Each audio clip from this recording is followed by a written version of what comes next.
Una noche inolvidable. Saga Smitey Smith 2 por Julia Quinn. Capítulo 5. Hogg vivía en un conjunto de apartamentos en The Albany, un edificio elegante concebido para señores de noble linaje y medios modestos. Con toda certeza, podría haber permanecido en la enorme mansión de su padre, y de hecho, Lord Ramsgate lo había intentado todo aparte del chantaje para que se quedara, pero por lo que Hogg había dicho a Daniel durante el largo viaje de regreso desde Italia, ya no se hablaba con él. Por desgracia, su padre sí le hablaba. Hogg no se encontraba en casa cuando Daniel llegó, pero sí estaba su ayuda de cámara, quien le acompañó al salón, asegurándose de que no tardaría en regresar. Daniel recorrió la sala durante una hora, repasando cada detalle del ataque. No había sucedido en la calle mejor iluminada de Londres, pero tampoco podía considerarse una de las más peligrosas. Por otro lado, si un ladrón quería hacerse con una buena bolsa de dinero, tendría que aventurarse más allá de barrios de mala muerte como St. Giles y Old Nicole. Él no habría sido el primer caballero a quien robaban tan cerca de Mayfair y St. James. Podría ser un simple robo, ¿o no? Habían dicho que querían su dinero, y podría ser verdad, pero Daniel había pasado demasiado tiempo mirando a su espalda como para aceptar la explicación más sencilla de algo. Por consiguiente, cuando Hogg por fin llegó a sus estancias, él le estaba esperando. «Winstead», dijo Hogg de inmediato. No pareció sorprendido, pero de igual modo, Daniel no creía haberlo visto nunca con expresión de sorpresa. Siempre tenía el rostro increíblemente inexpresivo. Era uno de los motivos de que fuera tan imbatible a las cartas. Eso y su rara aptitud para los números. «¿Qué haces aquí?», preguntó Hogg. Cerró la puerta tras él y entró cojeando, apoyándose mucho en el bastón. Daniel se obligó a observar su avance. Cuando se habían reencontrado en Italia, le había costado observar el doloroso modo de andar de Hogg, consciente de que él era el causante, y ahora, ser testigo, le parecía una especie de penitencia, aunque tras el suceso de aquella noche no estaba seguro de que mereciera una penitencia. «Me han atacado», fue escueto en su respuesta. Hogg se quedó quieto, se volvió poco a poco estudiando con cuidado a Daniel, del rostro a sus pies y de nuevo a la cara. «Siéntate», dijo con brusquedad. A Daniel la sangre le bullía demasiado como para sentarse. «Prefiero permanecer de pie». «Disculpe entonces que yo sí me siente», dijo Hogg con un gesto de autodesprecio en la comisura de los labios. Se fue hasta la silla, con torpeza, y luego descendió sobre el asiento. Cuando por fin pudo descargar del peso su pierna mala, suspiró con alivio. Esto no lo fingía, podía mentir respecto a otras cosas, pero no esta. Daniel había visto la pierna de Hogg, estaba retorcida y fruncida. El solo hecho de que viviera ya era una proeza de la medicina, y que pudiera apoyar peso en ella era todo un milagro. «¿Te importa que beba algo?», preguntó Hogg. Apoyó el bastón en una mesa y luego empezó a masajear los músculos de la pierna. No se molestó en ocultar el dolor de su rostro. «Está ahí encima». Estremeciéndose, indicó con la cabeza un aparador. Daniel cruzó la habitación y sacó una botella de brandy. «2 dedos». «3, por favor. Ha sido un largo día». Daniel sirvió una copa y se le acercó. Él no había probado el alcohol desde aquella fatídica noche de borrachera, pero claro, no tenía una pierna destrozada que anestesiar. «Gracias», dijo Hogg, con una voz que se situaba entre el gemido y el susurro. Dio un largo trago y luego otro, cerrando los ojos mientras el fuego rodaba por su garganta. «Y bien», dijo una vez que recuperó la compostura. Dejó la copa y alzó la vista. «Me dijeron que tus heridas las había provocado Lord Chatteris». «Eso fue otra cosa», contestó Daniel, restando importancia a esa cuestión. «Me han atacado 2 hombres mientras volví a casa andando esta noche». Hogg se enderezó con la mirada aguda. «¿Dijeron algo?». «Me pidieron dinero». «¿Pero sabían tu nombre?». Daniel negó con la cabeza. «No dijeron nada». Hogg permaneció callado un largo momento y luego dijo: «Podrían ser vulgares asaltantes». Daniel se cruzó de brazos y le observó. Te dije que había conseguido una promesa de mi padre. Dijo Hogg con calma, que no te tocaría. Daniel quería creerle. De hecho, le creía. Hogg nunca había sido un mentiroso, ni su naturaleza era vengativa, pero ¿cabía la posibilidad de que lo hubieran embaucado? ¿Cómo sé que se puede confiar en tu padre? Preguntó Daniel. Ha pasado los últimos 3 años intentando matarme. Y yo he pasado los últimos 3 años convenciéndole de que esto. Hogg torció el gesto y se pasó la mano por la pierna destrozada. Era tanto culpa mía como tuya. Tu padre nunca lo verá así. No, reconoció Hogg. Es un burro obstinado. Siempre lo ha sido. No era la primera vez que Daniel oía a Hogg referirse a su padre en tales términos, pero de todos modos le desconcertó. Había algo en el tono de franqueza de Hogg que le incomodaba. ¿Cómo puedo saber que estoy seguro? Quiso saber Daniel. Regresé a Inglaterra confiando en tu palabra, en tu creencia de que tu padre haría honor a la promesa. Si algo me sucede a mí, o Dios te ampare, a un miembro de mi familia, iré por ti a los confines de la tierra. No le hizo falta a Hogg señalar que si Daniel moría, no podría ir tras él. Mi padre firmó un contrato. Dijo Hogg. ¿Lo has visto? Incluso Daniel poseía una copia, igual que Hogg y Lord Ramsgate y el abogado de Hogg, quien tenía instrucciones de mantenerlo bajo llave, pero de todos modos, no sería el primer hombre que hace caso omiso de un documento firmado.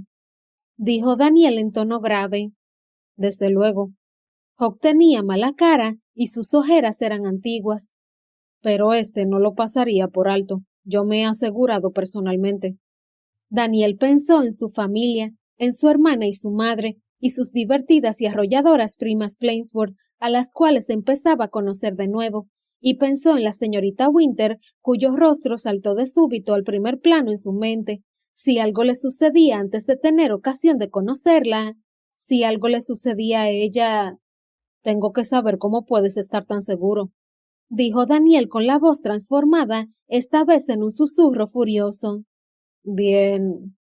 Hogg se llevó el vaso a los labios y dio un trago más largo esta vez. Si quieres saberlo, le dije que si te sucedía algo a ti, yo me quitaría la vida. Si Daniel hubiera tenido algo en la mano, cualquier cosa, se habría estrellado en el suelo.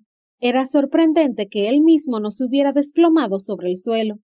Mi padre me conoce lo suficiente como para saber que no hablo por hablar. Dijo Hogg como si tal cosa. Daniel no podía hablar. De modo que mejor. Hogg dio otro trago, esta vez apenas se mojó los labios con el líquido. Te agradecería que te esforzaras en no morir en un triste accidente. Estoy seguro de que echaría la culpa a mi padre, y con franqueza, no quiero quitarme de en medio de modo innecesario. Estás loco, susurró Daniel. Hogg se encogió de hombros. A veces lo pienso, y mi padre sin duda estaría de acuerdo. ¿Por qué hacer algo así? Daniel no podía imaginar a nadie, ni siquiera a Marcus, en quien confiaba como un verdadero hermano, recurriendo a una amenaza parecida. Hogg permaneció callado un largo rato, con la misma mirada desenfocada en los ojos, interrumpida solo por algún pestañeo ocasional. Cuando Daniel estuvo finalmente convencido de que nunca contestaría, se volvió y dijo: Fue una estupidez llamarte tramposo. Estaba borracho y supongo que tú también, y no te creía capaz de derrotarme. Yo tampoco, dijo Daniel. Fue solo cuestión de suerte. Sí, asintió Hogg, pero no creo en la suerte. No he creído nunca. Creo en la habilidad, y aún más en el juicio, pero aquella noche había perdido el juicio, para las cartas y para la gente. Hogg miró su vaso, que estaba vacío. Daniel pensó en ofrecerse a llenarlo de nuevo, pero decidió que Hogg se lo pediría si así lo deseaba. Fue culpa mía que tuvieras que marcharte del país, dijo Hogg, dejando el vaso sobre la mesa junto a él. Ya no podía aguantarme más a mí mismo sabiendo que te había arruinado la vida. Pero yo también te la he arruinado a ti, replicó Daniel en voz baja. Hogg sonrió, pero la sonrisa solo llegó a un lado de su boca, no alcanzó a ninguno de sus ojos. Es solo una pierna. Pero Daniel no le creía, y tampoco creía que Hogg se lo creyera. Me ocuparé de mi padre, dijo Hogg, dando un tono dinámico a su voz, lo cual indicaba que la entrevista llegaba a su fin. No le creo tan necio como para ser responsable de lo que te ha sucedido esta noche, pero solo por si acaso, les recordaré mi amenaza. ¿Me informarás del resultado de su encuentro? Por supuesto. Daniel se abrió camino hasta la puerta, y mientras se despedía, vio que Hawk se esforzaba por ponerse de pie. Su lengua ya había tocado el paladar para decir no, pero se la mordió y no pronunció la frase. Todo hombre tiene su orgullo. Hawk se estiró, cogió el bastón y luego cruzó la habitación con su lento avance para acompañar a Daniel. Gracias por venir esta noche, dijo Hawk. Tendió la mano y Daniel se le estrechó. Estoy orgulloso de tenerte como amigo, contestó Daniel. Le dejó entonces, pero en cuanto vio a Hawk darse media vuelta con prontitud, sus ojos se llenaron de lágrimas. La siguiente tarde, tras pasar la mañana en Hyde Park haciendo 3 mediciones de Rotten Row, Anne estaba sentada ante uno de los escritorios del salón de Plainsworth, haciéndose cosquillas en la barbilla con la pluma, mientras consideraba qué artículos poner en su lista de recados. Era su tarde libre y llevaba toda la semana esperándola para hacer encargos y compras. No era que comprara mucho por costumbre, pero le gustaba bastante husmear en las tiendas. Era un placer tener unos momentos en que no se responsabilizara de nadie aparte de sí misma. Los preparativos, no obstante, se vieron interrumpidos por la llegada de Lady Plainsworth, quien entró majestuosamente en la habitación con un frufru de muselina verde clara. «¡Nos vamos mañana!». Anne alzó la vista, confundida por completo. Luego se levantó. «Disculpe, ¿cómo ha dicho?» «No podemos quedarnos en Londres. Los rumores corren que vuelan». ¿Ah, sí? ¿Y sobre qué? Margaret me ha dicho que ha oído decir que Sarah no estaba en realidad enferma la noche de la velada musical, sino que intentaba de hecho echar a perder el concierto. Anne no sabía quién era Margaret, pero no podía negarse que la dama estaba bien informada. Como si Sarah fuera a hacer algo así. Es una intérprete extraordinaria y una hija obediente. Todos los años espera ilusionada la velada musical. Anne no podía comentar nada al respecto, pero por suerte para ella, Lady Plainsworth no dio muestras de precisar ninguna respuesta. Solo hay una manera de combatir esas mentiras maliciosas, y es irse de la ciudad. ¿Irse de la ciudad?, repitió Anne.